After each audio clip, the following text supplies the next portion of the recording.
नमस्कार, न्यूज 18 उत्तर प्रदेश उत्तराखंड आप देख रहे हैं। आपके साथ मैं हूं चांदनी धवन। और सबसे पहले बात करते हैं आगरा की ब्लॉगर ऋतिका की पर्सनल डायरी का पेज वायरल हो रहा है। इस पेज में ऋतिका ने दुख और संघर्ष की दास्तान लिखी है। डायरी में ऋतिका ने आकाश परिवार के बारे में भी लिखा है कि वो अक्सर उसे परेशान करते थे, तो वहीं आकाश झूठे फोटो दिखाकर उसे बदनाम करता था। डायरी में ऋतिका ने दीप्ति नाम की महिला पर भी परेशान करने का आरोप लगाया है और ये डायरी पिछले साल 10 जून की रात करीब 12:45 पर लिखी गई थी। न्यूज 18 इस वायरल पेज की पुष्टि नहीं करता है। तो आगरा में ब्लॉगर मर्डर केस में ये बड़ा खुलासा हुआ है। पर्सनल डायरी से कई राज खुले हैं, क्योंकि इस पर्सनल डायरी में ऋतिका ने कई ऐसी बातों का जिक्र किया है कि कौन उसे परेशान करता था। और साथ ही साथ आपको बता दें कि 10 जून 2021 को ये डायरी 12:45 पर लिखी गई थी। और अपनी संघर्ष की बातों को ऋतिका ने इस डायरी में लिखा था कि बचपन से अब तक बहुत दुख संघर्ष देखे हैं, पर जब बड़ी हुई तो दुख ने हर तरफ से घेर लिया। हमेशा दूसरों के चेहरे पर मुस्कान लाने की कोशिश की, पर शायद किस्मत से इतने दुख लिखवा कर लाई थी कि सबने बस इसी बात का फायदा उठाया। बहुत सताया सबने। पहले आकाश ने जो भी अभी भी मेरी फैमिली को परेशान कर रहा है, मेरी झूठी फोटो बनाकर सब जगह झूठे आरोप लगाकर मुझे बदनाम कर रहा है। और वो औरत Deepali Agrawal, owner of Toshi dental clinic, Raniwala compound, Firozabad, उसने तो मुझे मेरी फैमिली को इतना परेशान किया है कि उसे नर्क में भी जगह नहीं मिलेगी। तो ऋतिका की ये पर्सनल डायरी जो कि अब वायरल हो रही है, हालांकि न्यूज 18 इस पर्सनल डायरी की पुष्टि नहीं करता है।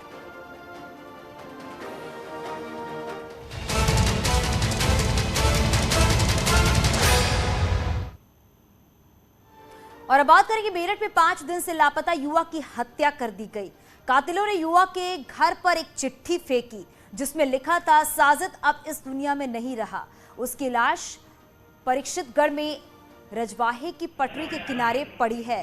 परिजनों ने इस चिट्ठी की जानकारी पुलिस को दी। पुलिस ने युवक का शव लेटर पर लिखे पते के आधार पर बरामद कर लिया है। घटना के खुलासे के लिए एसओजी और परीक्षितगढ़ पुलिस को लगाया गया है। लेटर में लिखा था, अहमदपुरी के पास से चलकर राधना की तरफ मुड़ना, वहां कैली पुल से आगे उसके कपड़े पड़े हुए हैं, उसी के सामने पेड़ के नीचे उसका शव पड़ा हुआ है।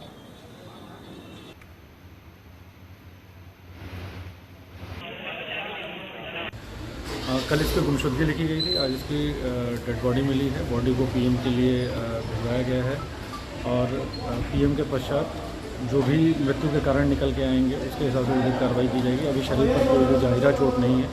परिजनों के द्वारा दी गई तहरीर पर सुसंगत धाराओं में मुकदमा पंजीकृत किया जाएगा। अग्रिम वैधानिक कार्रवाई की जाएगी। ग्रेटर नोएडा में अवैध बार का खुलासा कोरियन रेस्टोरेंट में चलाया जा रहा था। आबकारी विभाग पर देने का आरोप। मौके से पुलिस ने अरेस्ट किए 2 लोगों को। चाइनीज नागरिकों को परोसी जाती थी शराब। सेक्टर चाइफाई में पुलिस की यह बड़ी कार्रवाई देखने को मिली है, जहां पर अवैध बार का खुलासा किया गया है। कोरियन रेस्टोरेंट में चलाया जा रहा था। आबकारी विभाग पर दह देने का आरोप है। तो आबकारी विभाग पर यह शह देने का आरोप है और आबकारी विभाग ने बड़ी कार्रवाई की है। पुलिस ने 2 लोगों को अरेस्ट भी किया है।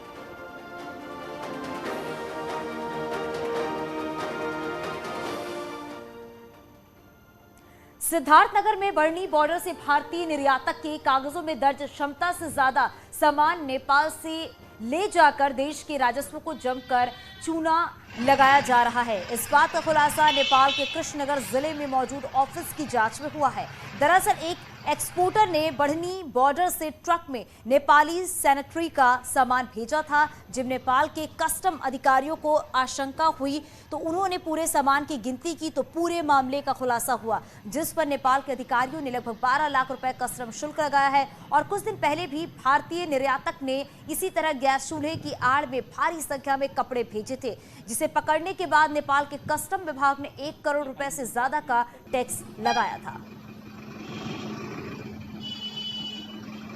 लेकिन हमारे हिसाब से लगभग नेपाली रुपया 22 लाख वो आया और ये आईसी मूल्य में 12,38,000 आईसी होते हैं ये लगभग और ये 12,38,000 उसको एक्स्ट्रा लगा।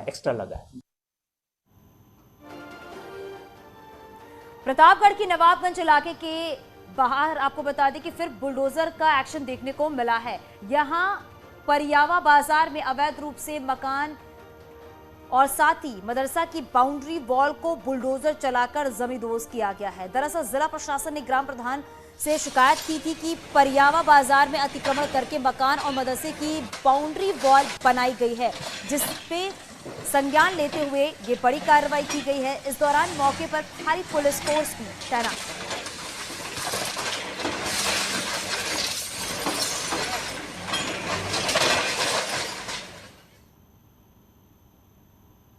बिजनौर में पुलिस ने गैंगस्टर सूफियान की करीब 52 लाख की संपत्ति कुर्क कर ली है। सूफियान के खिलाफ कुर्की की कार्रवाई गैंगस्टर एक्ट के तहत की गई है। पुलिस की इस कार्रवाई से अपराधियों में हड़कंप मचा हुआ है। कुर्की की ये कार्रवाई धामपुर थाना क्षेत्र के अथाई शेख इलाके की बताई जा रही है।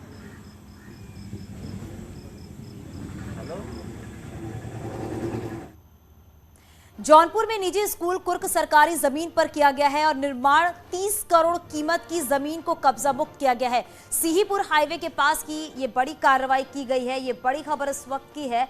जौनपुर में निजी स्कूल जिसे कुर्क किया गया है, सरकारी जमीन पर यह निर्माण किया गया था और अब ये कार्रवाई की गई है। सीहीपुर हाईवे के पास ये बड़ी कार्रवाई देखने को मिली है। 30 करोड़ कीमत की जमीन जिसे कब्जा मुक्त कराया गया है।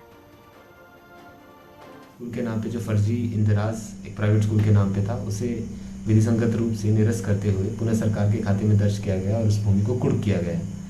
भूमि लगभग 12,340 वर्ग मीटर थी और उसका बाजारी मूल्य 30 करोड़, क्योंकि हाईवे से सटी जमीन थी, उसका बाजारी मूल्य 30 करोड़ लगभग है। भविष्य में इस पर ध्वस्तीकरण की कार्रवाई करते हुए इसे पुनः सरकारी कार्यों में उपयोग में लाया जाएगा। यूपी पुलिस का ऑपरेशन क्लीन जारी है और इसी क्रम में बागपत के सिंघावली के अहीर इलाके में पुलिस की बदमाशों से मुठभेड़ हुई है। इस दौरान पुलिस की फायरिंग वांछित बदमाश अशोक घायल हुआ है, जिसे इलाज के लिए अस्पताल में भर्ती कराया गया है। बताया जा रहा है कि अशोक के ऊपर बागपत समेत आसपास के जिलों में हत्या समेत 20 से ज्यादा मुकदमे दर्ज है, जिसकी तलाश कई दिनों से पुलिस कर रही थी।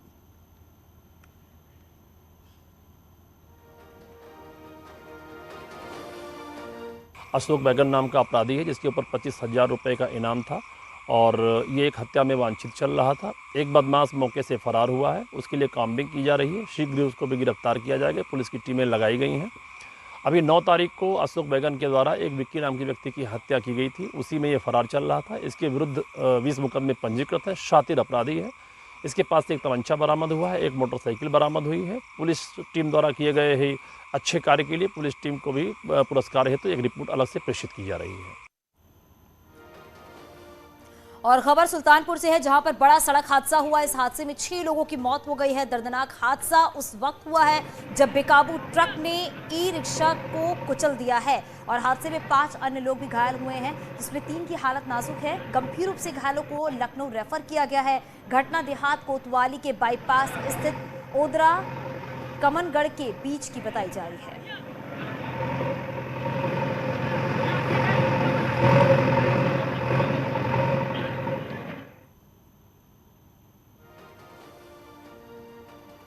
बुलंदशहर की कोतवाली देहात और स्वाट टीम के साथ बड़ी कामयाबी हाथ लगी है। पुलिस ने हाईवे पर लूट करने वाले 3 बदमाशों को गिरफ्तार किया है और उनकी निशानदेही पर लूटी हुई नकदी और वारदात में इस्तेमाल कार, बाइक और 3 तमंचे बरामद किए हैं।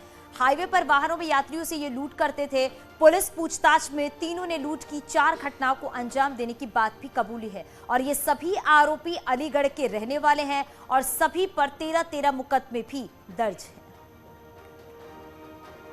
थाना कोतवाली देहात में कुछ दिन पहले एक घटना हुई थी, जिसमें कि भूड़ चौराहे पर सवारी बैठाकर एक गैंग काम कर रहा था, जो कि लूटपाट कर रहा था। जो घटना हुई थी उसमें एक एयरफोर्स के कर्मचारी थे, जिनको कि लिफ्ट दिया गया था और उसके बाद उनका एटीएम और अन्य सामान छीन लिया गया था और उस एटीएम से पैसे भी विड्रॉ किए गए थे। आज इस गैंग का भांडाफोड़ किया गया है, जिसमें कि 3 सदस्य गिरफ्तार किए गए हैं। ये तीनों मूल निवासी अलीगढ़ के हैं। इटावा के चौबिया इलाके में लापता हुए युवक का शव पुलिस ने खेत से बरामद किया है। घर वालों ने हत्या की आशंका जताई है। दरअसल युवक 28 जून को लापता हुआ था, जिसकी गुमशुदगी की रिपोर्ट पुलिस ने चौबिया थाने में दर्ज कराई थी। फिलहाल पुलिस ने शव को पोस्टमार्टम के लिए भेज दिया है और हत्या के एंगल की हर मामले से जांच की जा रही है। यही तो पता नहीं कैसे आए, खेत पे कह के आए थे कि हम खेत पे जा रहे हैं। खेत पे गए? हाँ। फिर आपने कल गुमशुदगी दर्ज कराई? हाँ, कल दर्ज कराए और परसों से हम लोग ढूंढ ही रहे हैं, सब लोग, चाचा हम। आज कैसे जानी आपने यहाँ? आज ऐसे जाने हम लोग इधर से आए, हमने कि चलो नहीं ट्राई मारी, हमने कि चलो उधर भी फिर देखे हैं। एक बार आए तो यहाँ पे मतलब मैक्सी मालूम पड़ी, तब लड़का ने अंदर जाके देखा तो तब पता चला, तब यहाँ पे मिले।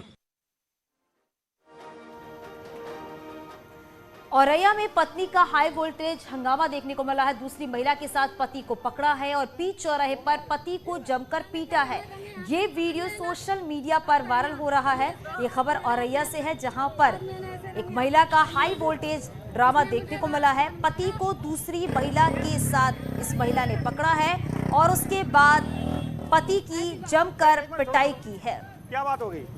ये मुझे पूरा दिन मारता है। अच्छा। मेरे बच्चा भी बहुत बुरी हालत कर रहे हैं। ये कहाँ रहते हैं? कानपुर देहात में ग्राहक की पिटाई, दुकानदार ने साथियों के साथ पीटा है। पिटाई का वीडियो वायरल हो रहा है। 20 से 25 अज्ञात पर मुकदमा दर्ज किया गया है। सिकंदरा कोतवाली इलाके का ये मामला बताया जा रहा है। ये तस्वीरें भी आप उस वक्त की देख रहे हैं जब गुटखा खरीदने के दौरान ये विवाद हुआ। पिटाई का ये वीडियो सोशल मीडिया पर वायरल हो रहा है।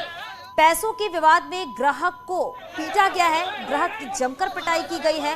लाठी डंडों से जमकर इस ग्राहक की पिटाई की गई है और अब ये वीडियो सोशल मीडिया पर वायरल हो रहा है। सिकंदरा कोतवाली क्षेत्र का ये पूरा मामला बताया जा रहा है।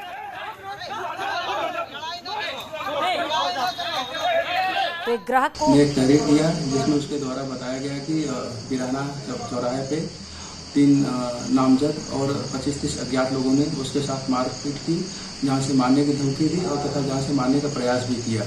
इस संबंध में तहरीर के आधार पे सुसंगत धाराओं में मुकदमा दर्ज कर लिया गया है और 3 नामजद लोगों को गिरफ्तार कर लिया गया है और आवश्यकता अनुसार वैधानिक कार्रवाई कराई जा रही है। उन्नाव में ससुराल पहुंचे पति की हत्या, भाई के साथ मिलकर पत्नी ने किया मर्डर। शराब और मारपीट से परेशान होकर हत्या, आंगन में गड्ढा खोदकर शव को दफनाया गया। पूर्वा थाने के बनी गांव का यह मामला बताया जा रहा है।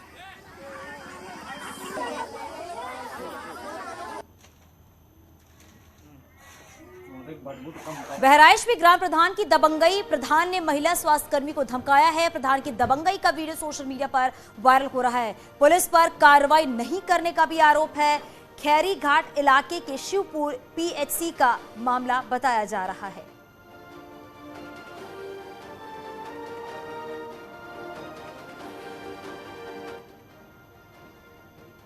गुजरात की साबरमती जेल में बंद बाहुबली पूर्व सांसद अतीक अहमद के कब्जे से मुक्त कराई गई जमीन पर गरीबों के लिए आशियाने बन रहे हैं, जिसका रजिस्ट्रेशन योगी सरकार के 100 दिन के कार्यकाल पूरे होने पर प्रयागराज विकास प्राधिकरण ने शुरू कर दिए हैं। लुकरगंज इलाके में अतीक अहमद के कब्जे से मुक्त कराई गई जमीन पर अफोर्डेबल हाउसिंग स्कीम के तहत ही 76 फ्लैट बनाए जा रहे हैं। पीडीए की वेबसाइट पर जाकर कोई भी व्यक्ति 31 जुलाई तक ऑनलाइन रजिस्ट्रेशन कर सकता है। हालांकि इस योजना में पात्र व्यक्ति के लिए कुछ शर्त भी रखी गई है। पीडीए उपाध्यक्ष ने बताया कि ये बिल्डिंग पूरी तरह से ग्रीन बिल्डिंग होगी। इसमें पार्किंग के साथ ही अन्य सुविधाएं भी उपलब्ध होंगी। आपको पता है कि इसके लिए हम लोगों ने राज्य रजिस्ट्रेशन नंबर प्राप्त कर लिया है और प्राधिकरण की वेबसाइट पे सारी प्रक्रिया ऑनलाइन के तहत होती है। हमने लिंक भी दिया है जिससे लाभार्थी जो भी हैं, जो पात्र व्यक्ति हैं, उसमें अप्लाई कर सकेंगे।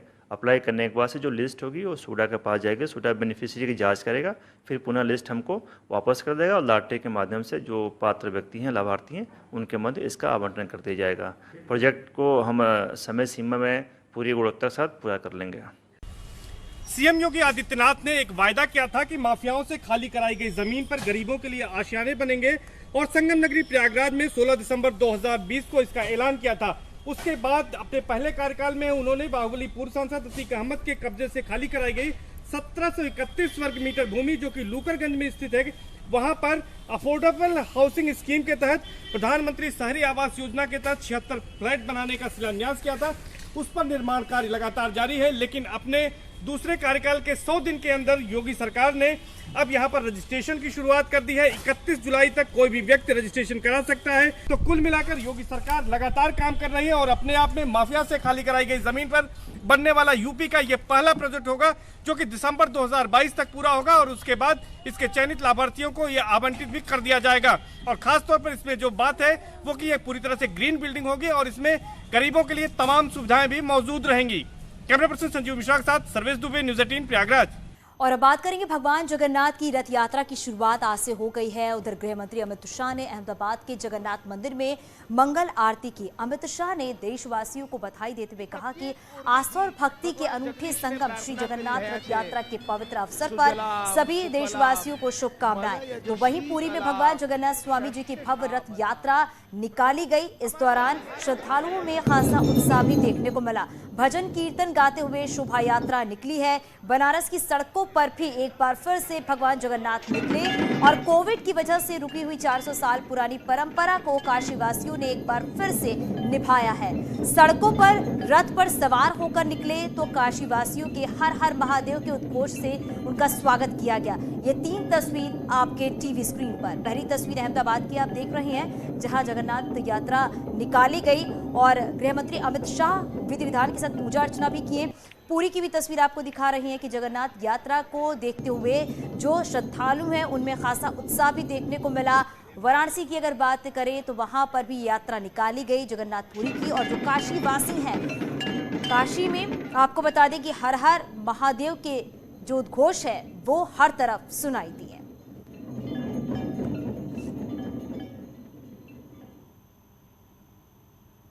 खबर मेरठ से है। कांवड़ यात्रा में इस बार सुरक्षा और कड़ी होगी। इस बार ड्रोन की निगरानी रखी जाएगी और कांवड़ यात्रा संपन्न होगा। सीसीटीवी कैमरे से कांवड़ यात्रा के मार्ग को लैस किया जा रहा है।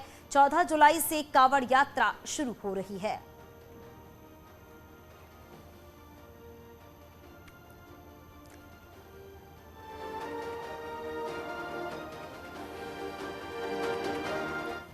कांवड़ यात्रा के लिए पुलिस की तरफ से हमारे जो तैयारियां हैं वो भी चल रही हैं और जल्दी उनको पूरा करा लिया जाएगा। अगले 2-3 दिनों में पूरी कार्रवाई पूर्ण हो जाएगी और इसके अलावा ड्रोन कैमरे से भी निगरानी की जाएगी। साथ ही साथ हमारे द्वारा जो कांवड़ के चिन्हित मार्ग हैं उनमें सीसीटीवी लगाने की कार्रवाई चल रही है और इसमें जो भी संवेदनशील स्थान है वहाँ पर पूरा पुलिस का डिप्लॉयमेंट कराया जाएगा और जितनी भी जो तैयारियाँ पूर्व के वर्षों में जब कांवड़ यात्रा सुचारू रूप से चलती थी जैसी होती थी उससे भी बेहतर करने का प्रयास किया जाएगा। और यहाँ रुकेंगे कुछ ही पल के लिए। आप देख रहे हैं न्यूज़ 18 उत्तर प्रदेश उत्तराखंड।